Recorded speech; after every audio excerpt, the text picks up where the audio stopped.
Hey, how you doing? My name's Patrick Duff. I have a blog called Rabble Rouser. Really, I'm here. I mean, if you guys are going to send a structural engineer, I'm going to recommend Keystone Hood. They're the best out of Philadelphia. They've already been contacted. You know what this reminds me of? It reminds me a little bit of the building that was on 42, and they took down the woods, and they realized that there was this historic building in the way of building Route 42, that little break in Route 42 as it comes over. And what they did is the Historical Society of Camden County filed an injunction, and it was to be heard Monday morning. And that Sunday, the DOT went out and tore the building down. They ripped the building down, the injunction was never heard. So guess what? Similar to this, where I hear next week you guys are going to tear down the building, so I was going to recommend you don't do that, because what happened was, I don't know if you saw, but the entire highway in that area, about 30 yards from where they tore the building down, collapsed. It collapsed, and it caused about a 7-year backup on the highway where it was supposed to be built. This is an opposite situation, where I think that you have stuff and history of that building that you have not even begun to discover yet. You have a building that has been there for 150 years. What's so interesting about that is it's older than your town. The word Tabernacle means a house of worship. The building was built by a order of, basically a private order that of people that believed in a spiritual creator that used that house as their house of worship. And the original building that Tabernacle was named after is no longer here. So your Tabernacle of Tabernacle is that building.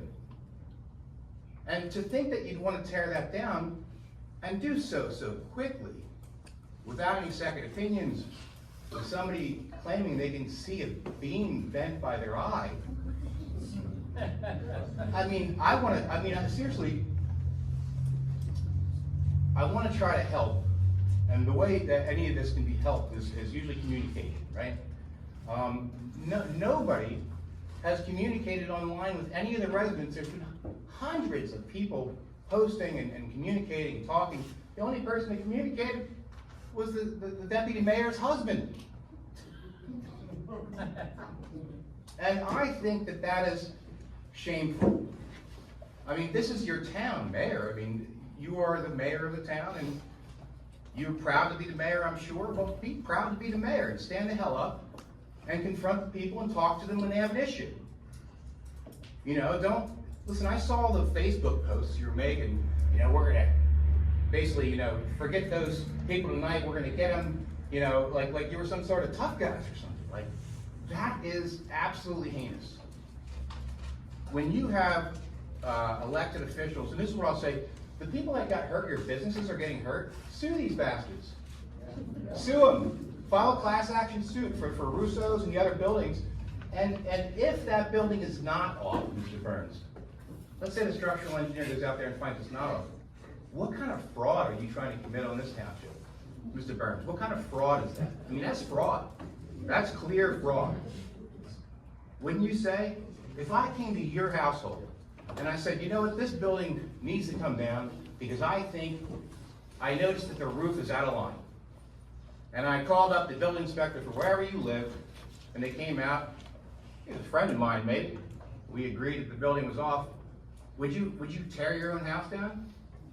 No, you'd go get a second opinion. Right? You try to get a second opinion to see what happened.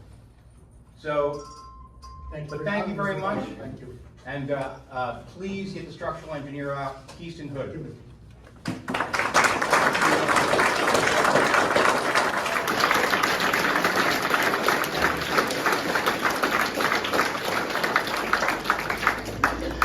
I'd like to public comment. DEP issue.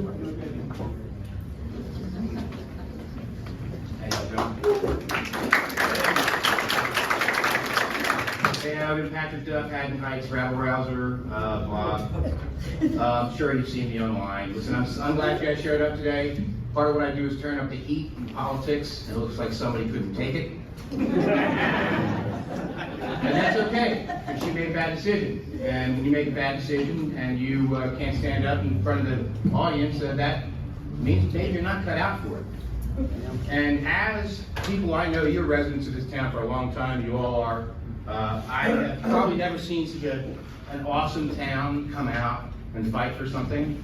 Most towns, like 5 or 6 people show up. The Carnes, you had a couple people show up here and there in Medford. You got hundreds of people out here. You guys, I mean, you either did something really wrong or doing something really right. But here's what I want to comment on. I'm a historian too, like the other gentleman. I'm trying to save the Martin Luther King House in Camden. Nobody knew about that. What I didn't know about, by the way, was that eugenics, the whole eugenics movement, started with a book about a woman from the Pinelands. A book called the Kalipka family, K-L-I-K family.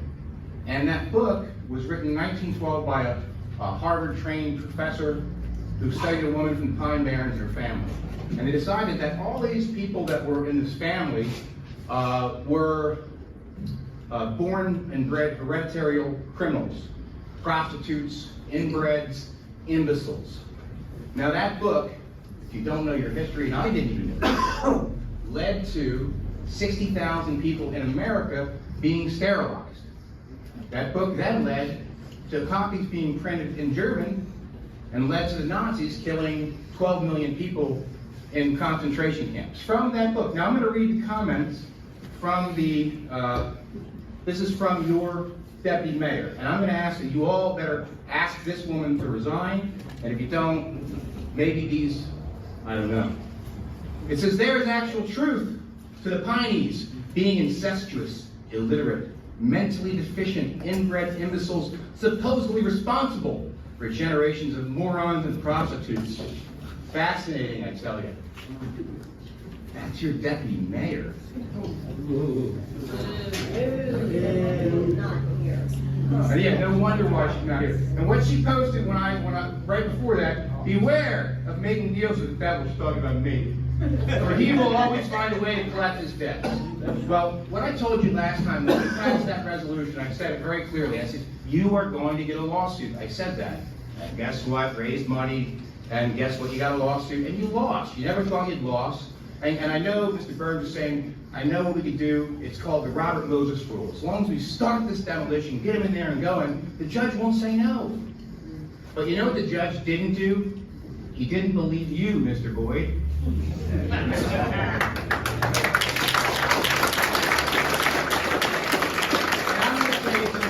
something, Mr. Boyd, I've been doing this for a while, and you're my new project. And I'll tell you why. Because when I came up to you at the building the other day and I asked you, well, how is it that the asbestos is being remediated when that wasn't in the proposal from RICO? You guys gave them another contract somehow to do asbestos remediation and paid them without any bids. And I said, well, where's, no, I said, on the proposal it doesn't show any asbestos remediation. You said, well, have you seen the contract? And I said, well, I did an Oprah from the contract. And Miss Mary Alice Brown said, one doesn't exist. And you know what he said? Oh, yes, he did. It's in the Oprah, I can read it. One does not exist unless he answered it for you. What I said was we had not yet received it. Really? Really? No, one does not exist. And you said to me, maybe it does, maybe it does, and maybe it doesn't. You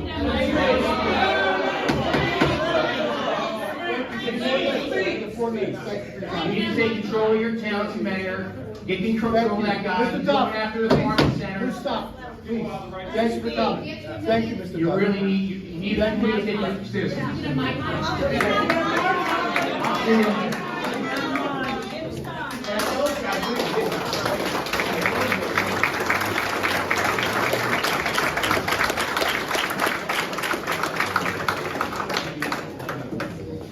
I do believe this town runs on Robert's rules. I'm deferring my time to Mr. Duff.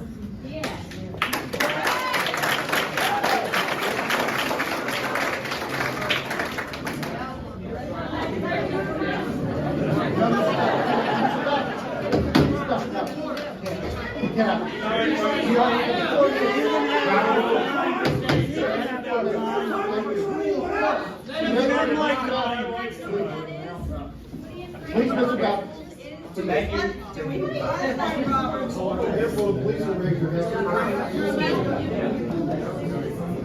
Robert's rules of deferring time applies to members of the Nobody else had a time Sir, people have all rights. Sir, I've attended hundreds of these meetings. I have deferred my Can you state your time. name and address? My name is please? Mary Ann Holloway. Thank you. I have lived in the Pinelands since I took my first breath. I've been hundreds of these meetings. I've been involved in Pinelands issues my whole life. I have never seen a body not allow deferring time under Robert's rules ever. So I'm respectfully requesting that this body observe their own rules. Patrick, and if anybody else would like to.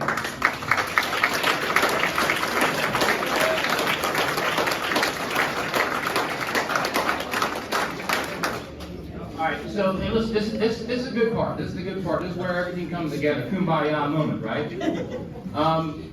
Have her resign. You ask for her resignation. Yep. I mean, the deal is there's going to be an independent inspector going in there, no matter if you like it or not now.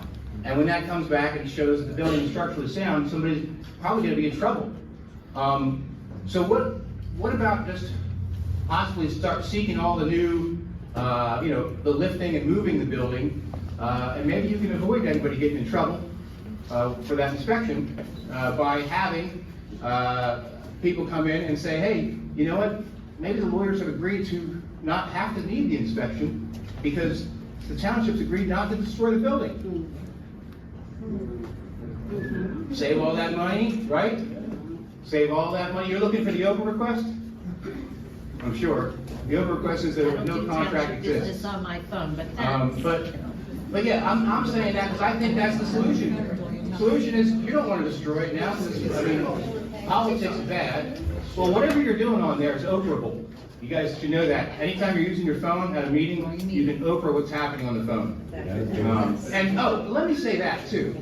You have former committee members that come and they told me that you professionals tell them to not use email so they can avoid being over it so people can't see what they're talking about.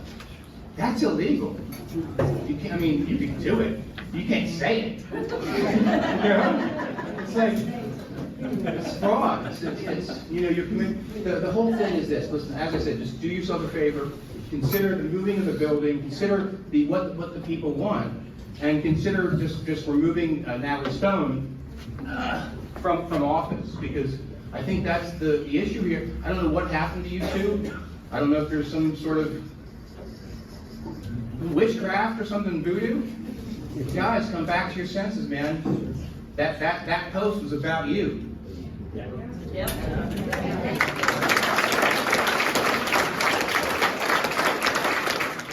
This is my open request. This is what the township gave me in an open request. I brought it to the firehouse because it's a fire hazard, because it's like 7 or 8 pounds, 20 pounds of paper that somebody hand wrote on each piece of paper, the number corresponding with the open request and with the logs. This must have taken days. This must have wasted so much time. There's something called a flash drive. They invented, Mr. Burns, did you approve this? Where do you know how they say state your name and address? Where do you live? You live in Tabernacle? No. Mr. Lacey, you live in Tabernacle? No. But you two have caused all this crap in Tabernacle. You guys don't have to deal with the road closure, do you? No. But you wanted the contract to be passed fast. You didn't want an extra engineer brought in at the March 25th meeting. Is it legal to whisper during open public meetings? Because I have you, Mr. Lacey, whispering at the March 25th meeting when they said what they would like to do at March 25th meeting is they would have to get a structural engineer in there because the Pinelands Commission said they needed a structural engineer to say the building was in imminent danger of collapse. What happened at that meeting is you lied and Mr. Boyd lied, saying that the building was in imminent danger of collapse when neither of you were structural engineers. That day you shut down the road on a lie. You based it on a lie, and when they wanted to get a structural engineer, this is what you said. This is you in a message, or I'm sorry, whispering to a gentleman next to you. I don't know who he is. We have this workshop meeting scheduled for April 8th. Just wanted to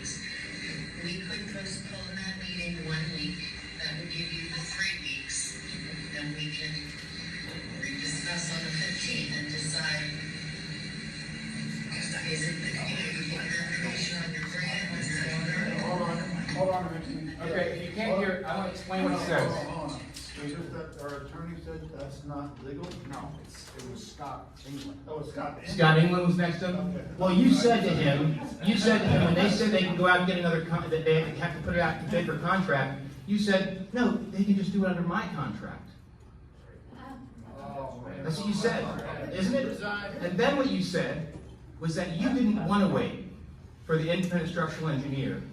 And then you provided a report to the Planning Commission, which you're a chemical engineer, not a structural engineer, so you lied. That's correct. Administration. I did not portray myself as a structural engineer. Sir. My letter said it was a. Sir, the public Pinelands application, Not Commission, as a structural engineer. the Pinelands Commission demanded a structural engineer say that that building was in imminent danger of collapse to approve it the way that you wanted it to be approved. You forced it through. You lied to citizens. The road was closed for no reason. You are not only in maladministration. This was complete fraud. This is complete fraud. Mr. Boyd then says that the building's about to fall down and he can see it leaning over. You defrauded that township. The person that yelled out from the audience that night was a paralegal at the Croce Law. The person that is representing Ms. Stone in the restraining order case is the Medford public defender. Look at all this, how it's connected. Nicole Stouffer goes in front of Judge Peter Lang, and Michael DeCroce's representing her. They have a video of the woman trashing the MYA, and she just gets off. What the hell is going on out here? Who is in your Republican committee? Who chose Natalie Stone to come up here and be a member of this committee? Who vetted that? You go, boy. You go. I cannot believe have you done this. You need to rescind the February, all you have to do is rescind the February resolution, rescind the demolition contract. Guess what happens? Court is moot. They have no more jurisdiction at that point, and you can open the goddamn road.